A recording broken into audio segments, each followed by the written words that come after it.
मैं जाता हूं दिनेश जी को जाना है, इसलिए मैं उनसे पहले पूछ लेना चाहता हूं। दिनेश जी, जो सुप्रीम कोर्ट ने कहा था ईडी से जुड़े मामले में पिछली बार की, और सीबीआई को लेकर भी, कि जो गवाही देता है गिरफ्त में रहा व्यक्ति, उसके बयान को सबूत नहीं माना जाएगा।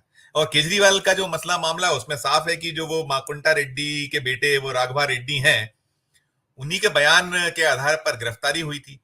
अब जो आज जो उनको जमानत मिली है, जो शर्तें लगी हैं, उसमें जो विस्मय कहीं ना कहीं प्रकट किया गया है, विधि वेत्ता है या जो वकील रहे हैं वहां, उन्होंने इस बात पे बड़ी एक आश्चर्य प्रकट किया है कि खुद सुप्रीम कोर्ट का एक वो रहा है, डायरेक्शन रहा है, फिर इस मामले में इससे वंचित कर दिया जाना अपने आप में कंट्राडिक्टरी। और एक खास बात यह भी रही है कि जो दोनों जजेस थे, जस्टिस सूर्यकांत और जस्टिस उज्जवल भुइयां, इनमें मतैक्य था कुछ, खासकर गिरफ्तारी के मामले पे था। और ये भी निकल के आया है कि जो ये फाइल पे साइन नहीं करेंगे या नहीं जाएंगे वो मुख्यमंत्री दफ्तर। तो ये सब जो चीजें रही हैं, इन सबको कैसे देखा जाए, इस पे क्या आप एज ए विश्लेषक क्या प्रतिक्रिया आपकी होगी?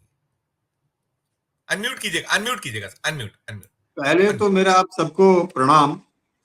और ये जो आज बेल हुआ है केजरीवाल का, जैसे अरुण भाई साहब ने कहा कि ये एक बहुत बुरा दिन है भारतीय जनता पार्टी के लिए। सबसे बड़ी बात आप ये देखिए कि ये एक व्यक्ति नहीं है, सत्येंद्र जैन और सिसोदिया, सारी चीजों को आप एक क्लब करके देखिएगा। अब ये रास्ता खुला है बाकी लोगों के लिए भी। इतने लंबा समय ईडी या सीबीआई काम कर रही है, लेकिन कोई भी सबूत ऐसा एस्टेब्लिश नहीं कर पाई है जो जिनकी बिना पर ये इनको या तो जेल में रख सकते या किसी सजा के उस मुकाम तक पहुंचा पाते। मसला सिर्फ एक है कि विरोधियों को किस तरीके से आपने उनका मुंह बंद करना है, उनको जेल पे रखना है, उनको नजरबंद करना है। आप इस सरकारी तंत्र का हिसाब देखिए, तो कुल मिलाकर इस हिसाब में सिर्फ एक ही चीज फिट बैठ रही है कि किसी तरीके से जो भी व्यक्ति खिलाफ बोल रहा है उसको आप कैसे कमजोर कर सकते हैं। मैं आपको एक चीज, बड़ी इंटरेस्टिंग चीज बताने जा रहा हूं। वो ये है कि आज इधर केजरीवाल बाहर आए हैं अभी कुछ दिन पहले। देखिए, बहुत ये राजनीतिक घटनाक्रम में क्या क्या चीजें हो रही हैं और किस तरह से, और ये जो अपने आप को पाक साफ और पाक दामन बात करने की बात करते हैं, जैसे अभी अरुण जी ने बहुत अच्छा कहा कि हर तरह का व्यभिचारी, अत्याचारी इनके साथ जुड़ा हुआ है, बलात्कारी, ऐसे आरोपों के साथ जुड़े हुए लोग इनके साथ हैं। ये इसको इस बात की पुष्टि इस बात से भी होती है कि हरियाणा के लिए इनको एक व्यक्ति की बार बार जरूरत पड़ती है, वो हैं। और केजरीवाल तो बेल पर आए हैं ना, और वो पेरोल पर आए हैं। वो ये जो आंकलन है, अब ये जो नई इक्वेशन बन रही है, इस इक्वेशन में एक तरफ एक व्यक्ति उसी प्रचार में शामिल होगा और वो बेल पर होगा, और दूसरा प्रचार पर होगा और वो पेरोल पर होगा। अब आप, और हर बार जब जब इलेक्शन हरियाणा में आते हैं, इस तरह से कुछ होता है, तो उस व्यक्ति को ये जेल से बाहर लाकर अपना वोट बैंक साधने की कोशिश करते हैं।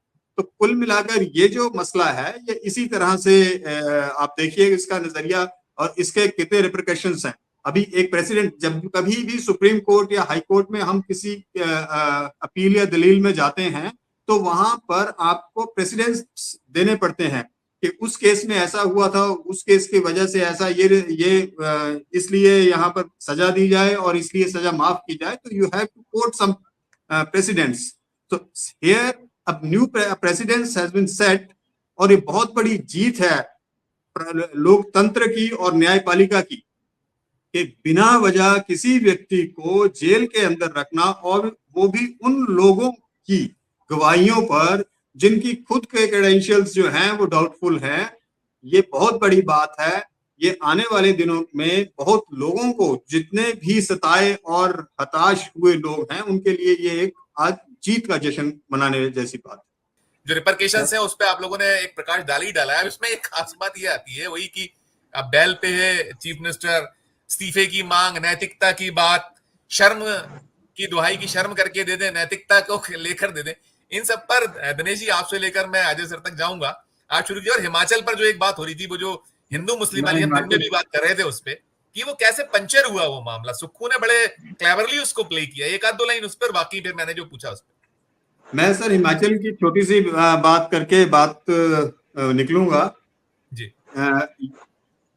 म- मसला ये है कि सत्ता के लिए कुछ भी करेंगे, जैसा हमारे सहयोगियों ने कहा कि कुछ भी करेंगे। आप देखिए हिमाचल जैसे शांत प्रिय प्रदेश में आपने यहाँ भी हिंदू मुस्लिम कर दिया, जिसकी हम कभी परिकल्पना भी नहीं कर सकते थे, सोच भी नहीं सकते थे कि इस तरह का माहौल इस प्रदेश में तैयार होगा।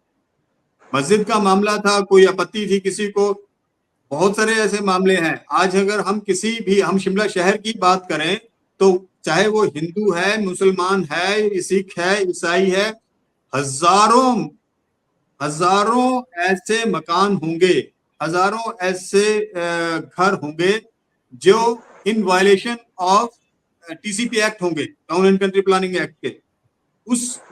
उसी कड़ी में हमें इस केस को भी देखा जाना चाहिए था और उसके ऊपर कार्रवाई कानून की जानी चाहिए थी। लेकिन मसला कहां से शुरू हुआ?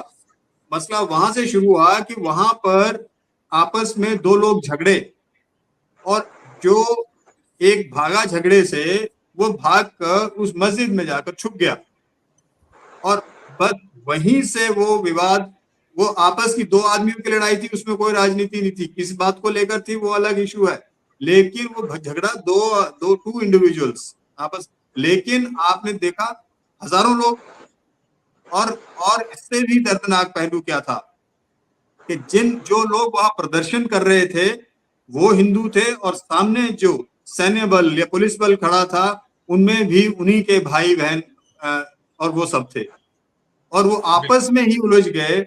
इस लॉ एंड ऑर्डर सिचुएशन को इस कदर से भड़का दिया गया कि कई, वहां एक महिला जिसके ऊपर बैरिकेड गिर गया वो बहुत बुरी तरह से घायल हो गई, लेकिन परिस्थिति वहां भी नहीं सुलझी। परिस्थिति आप आज की डेट में आपको बताऊं, आज मंडी में ये हंगामा हुआ है और बोला है वो कल अजय सर जी। कल पूरे प्रदेश में हिंदूवादी संगठनों ने पूरे प्रदेश में, या भारतीय जनता पार्टी के अग्रणी कुछ संगठनों ने पूरे प्रदेश में बंद का ऐलान किया है। जी, और वो कल पूरा दिन बंद रहेगा, दोपहर तक 12 बजे 1 बजे तक वो बंद रहेगा।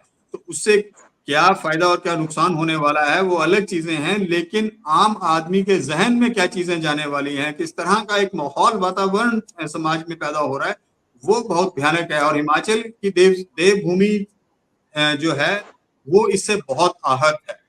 आपको मैं, आपने जो एक लाइन में, मैं इसको खत्म कर देता हूँ कि आज वहाँ जामा मस्जिद संजौली के इमाम ने और वहाँ की जो डेवलपमेंट कमेटी है इस मस्जिद की, उन्होंने ज्वाइंटली एक एफिडेविट दे दिया वहाँ जाकर और उनको कमिश्नर के पास कि इस अवैध जिसको आप बोल रहे हैं उस ढांचे को हम खुद ही हटा देंगे, उसको गिरा देंगे और इसमें हमें इसकी अनुमति दे दी जाए हटाने गिराने की।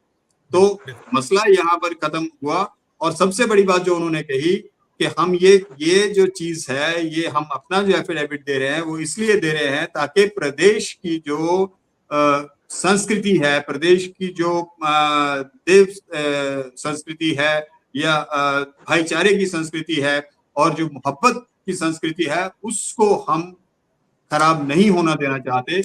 हम इसलिए ये स्टेप उठा रहे हैं और गुजारिश करते हैं राजनीतिक दलों से कि इसमें किसी भी तरह की कोई राजनीति ना की जाए। ये बात बोलकर उन्होंने जो बीजेपी और इन ताकतों के ऊपर जो हंगामा कर रही थी, ये जो तमाचे के आज आपका जो हेडलाइन है, ये तमाचा आज वहां दिल्ली में ही नहीं पड़ा है, ये तमाचा आज शिमला में भी लगा है और ये बहुत बड़ी बात है। हम इसके ऊपर डिस्कस कर रहे हैं। हम सभी ये चाहते हैं कि समाज में, चाहे प्रदेश है चाहे देश है, यहाँ पर जो है सौहार्द बना रहे और यहाँ पर सांप्रदायिक ताकतें जो हैं वो बिल्कुल दिनेश जी, मैं समझ गया। मैं मेरे समय की पाबंद थोड़ी सी कमी है, मैं बहुत आपका धन्यवाद करूंगा। आपने बिल्कुल ठीक है। आप, अगर आपको जाना था, मैंने इसीलिए शुरुआत में आपसे कहा था।